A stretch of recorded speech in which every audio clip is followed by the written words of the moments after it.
July 2, 1937. The Central Pacific Ocean. A twin-engine Lockheed Electra vanishes into thin air, carrying one of the most famous women in the world. The largest search and rescue operation in naval history yields nothing but silence. The world knew her as Amelia Earhart, the girl from Kansas who defied gravity and convention alike. By 1937, she had already crossed the Atlantic solo, set altitude records, and become a symbol of American ambition. But this flight was different. Earhart wasn't chasing personal records. She was attempting something unprecedented, a circumnavigation of the globe along the equatorial route, 29,000 miles of treacherous terrain spanning every continent.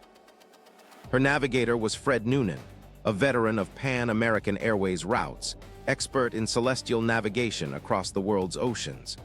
Together, they formed an unlikely partnership between a trailblazing pilot and a seasoned mariner. June 1, 1937.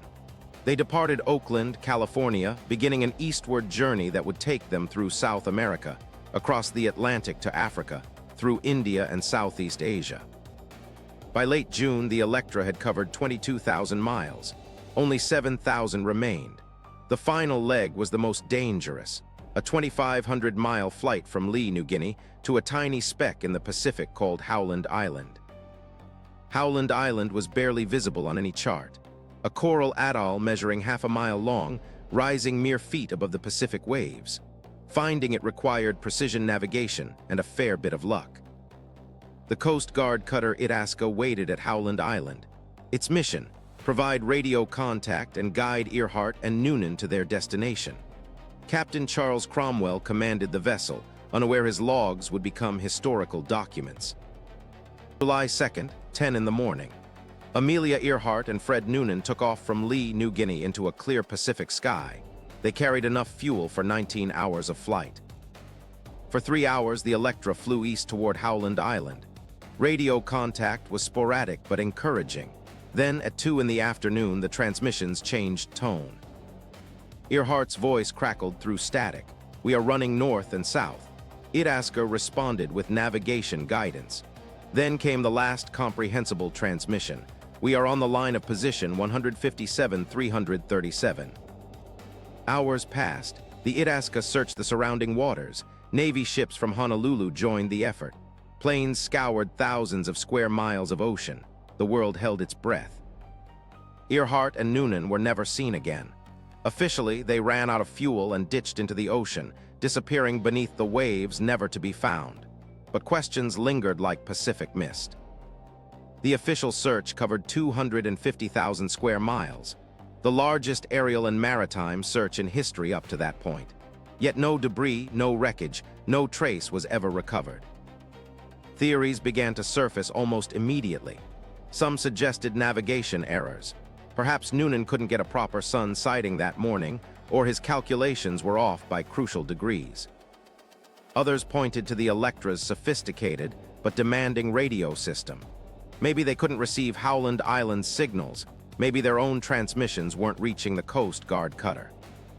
In 1940, a British colonial officer on Gardner Island, now called Nikumaroro, discovered a human skeleton and artifacts. A woman's shoe heel, a jackknife, a compass, and glass bottles. The bones were sent to Fiji, where an autopsy determined they belonged to a person of European descent. But the remains were later lost in a hospital laboratory. The mystery deepened. In 1988, the International Group for Historic Aircraft Recovery, TIGHAR, began investigating Nikumaroro. For decades, they've gathered evidence supporting the theory that Earhart and Noonan survived the flight. TIGHAR discovered improvised tools, including a pocket knife with an unusual handle configuration matching Noonan's belongings.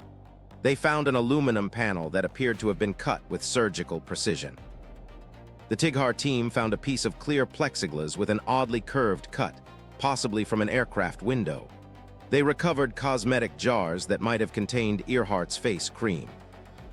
In 2020, someone examining satellite imagery spotted what researchers call the Taraia Object, a rectangular anomaly in Nikumaroro's lagoon that might be the Electra's remains. In 2024, a forensic analysis revisited the bones found on Nikumaroro. Using modern techniques, researchers concluded the skeleton was very likely Amelia Earhart's. The Nikumaroro theory suggests that after failing to find Howland Island, Earhart and Noonan flew approximately 350 miles southeast, landing on the reef surrounding the atoll. According to this theory, they survived as castaways on the uninhabited island for weeks or months. Radio transmissions heard after the disappearance suggest someone was still alive and trying to make contact. Ships passing through the area reported hearing radio signals in the weeks following the disappearance. Some transmissions were identified as coming from a female voice. Earhart might have been alive, calling for help. In 2025, TIGHAR and Purdue University announced new expeditions. Using underwater robotics and side-scan sonar, they hope to examine the Taraia Object and finally solve the mystery.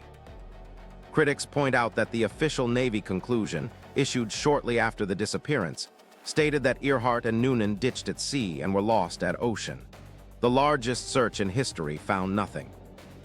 The U.S. government released thousands of pages of classified documents in 2024, including radio logs from the Itasca and Navy field reports. Historians and investigators pored over every detail.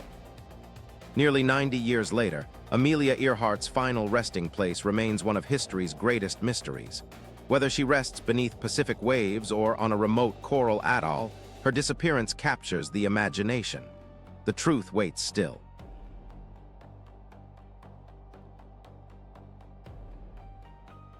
The mystery of Amelia Earhart continues to fascinate. From the official Navy search to modern TIGHAR expeditions, each discovery brings us closer to the truth. But some mysteries, like Amelia herself, may forever remain hidden beneath the Pacific waves.